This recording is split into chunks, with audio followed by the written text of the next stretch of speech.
बहुत समय पहले की बात है। एक छोटे से राज्य में एक रानी राज करती थी। रानी का नाम था वासवी, लेकिन लोग उसे घमंडी रानी के नाम से जानते थे। उसकी खूबसूरती और वैभव का कोई जवाब नहीं था, लेकिन उसके घमंड और कठोरता के कारण राज्य के लोग उससे डरते थे और उससे दूर रहते थे। वासवी को अपने सौंदर्य और राजसी ठाठ पर बहुत अभिमान था। वह अपने राज्य के लोगों पर अपनी धाक जमाकर रखना चाहती थी और अक्सर उन्हें अपने सख्त फैसलों से डराती रहती थी। रानी वासवी का एक नियम था। वह हर रोज अपने दरबार में आती और राज्य के लोगों को बुलाकर उनके कामों का हिसाब लेती। वह बहुत कठोर और निष्ठुर मानी जाती थी। अगर किसी व्यक्ति से थोड़ी सी भी गलती होती तो रानी बिना सोचे समझे उसे कड़ी सजा सुना देती। उसकी अदालत में न कोई दया थी और न ही कोई न्याय का स्थान। वासवी का केवल एक ही उद्देश्य था, अपनी शक्ति और रुतबे को लोगों के दिलों में बैठाना। उसके महल में एक बड़ा दर्पण था, जिसमें वह रोज अपनी सुंदरता निहारती और सोचती, मुझसे सुंदर और शक्तिशाली कोई नहीं है। मेरा रूप और वैभव अद्वितीय है और मेरी शक्ति असीमित है।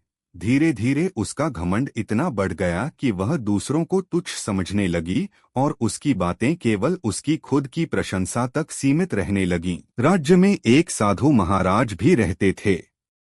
उन्होंने वासवी का घमंड देखा और समझा कि यह घमंड उसे और राज्य को बर्बादी की ओर ले जा सकता है। साधु महाराज ने एक दिन रानी से मिलने का निर्णय लिया। उन्होंने अपने शिष्यों को संदेश दिया कि वे वासवी को एक सबक सिखाने में उनकी सहायता करेंगे। साधु महाराज ने राजा के महल में जाकर उससे भेंट की। रानी ने साधु महाराज को देखकर भी कोई आदर नहीं दिखाया और बोली, तुम कौन हो और मेरे महल में क्या चाहते हो? साधु महाराज ने शांति से उत्तर दिया, रानी, मैं तुम्हें यह बताने आया हूँ कि तुम्हारा घमंड तुम्हें जल्द ही बर्बाद कर देगा। अगर तुम नहीं बदली तो तुम्हारा राज्य और वैभव सब खत्म हो जाएगा। रानी ने हंसते हुए कहा, क्या तुम मुझे डराने आए हो? क्या तुम्हें नहीं पता कि मैं कौन हूँ और मेरी शक्ति कितनी है? साधु महाराज ने कहा, रानी, तुम्हें अपनी शक्ति का घमंड है, लेकिन याद रखो, हर चीज का अंत होता है। जो व्यक्ति घमंड में अंधा हो जाता है, उसे सच्चाई दिखाई नहीं देती। अगर तुमने अपना घमंड नहीं छोड़ा तो तुम्हें बहुत बड़ी सजा मिलेगी। रानी ने क्रोधित होकर साधु महाराज को महल से निकलवा दिया। साधु महाराज ने जाते जाते कहा, रानी, समय आने पर तुम्हें सच्चाई का एहसास होगा। उस दिन तुम समझोगी कि घमंड का परिणाम क्या होता है।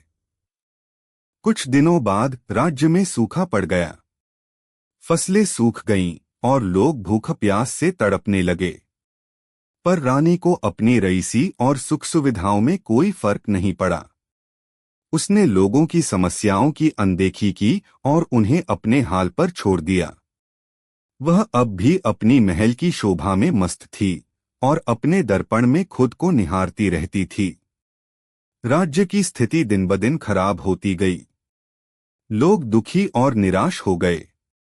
अंततः कुछ साहसी लोगों ने रानी से मिलने का साहस जुटाया और उसकी सहायता की प्रार्थना की। लेकिन रानी ने उन लोगों को भी डांटते हुए भगा दिया। अब रानी के खिलाफ विद्रोह की चिंगारी जल उठी। कुछ समय बाद एक दिन अचानक महल में आग लग गई।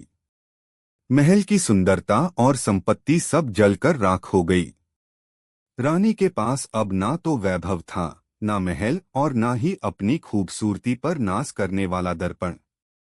सब कुछ खत्म हो चुका था। रानी ने उस समय अपने घमंड की कीमत को महसूस किया और समझा कि कैसे उसने लोगों की मदद की बजाय उन्हें परेशान किया। रानी वासवी अब अकेली थी और उसे अपने किए का पछतावा हुआ। उसने सोचा कि अगर उसने लोगों की मदद की होती तो शायद उसकी रक्षा के लिए लोग उसके साथ होते। उसने साधु महाराज की बातों को याद किया और सोचा कि यदि उसने समय रहते अपनी गलती समझी होती तो शायद यह दिन नहीं देखना पड़ता। रानी ने संकल्प लिया कि अब वह एक विनम्र और दयालु शासक बनेगी। उसने अपने घमंड का त्याग किया और राज्य के लोगों की सेवा में खुद को समर्पित कर दिया। धीरे धीरे लोगों ने भी उसे माफ कर दिया और उसे एक नई शुरुआत का मौका दिया। इस प्रकार रानी वासवी ने अपने घमंड का त्याग कर एक विनम्र और न्यायप्रिय शासक बनने का संकल्प लिया।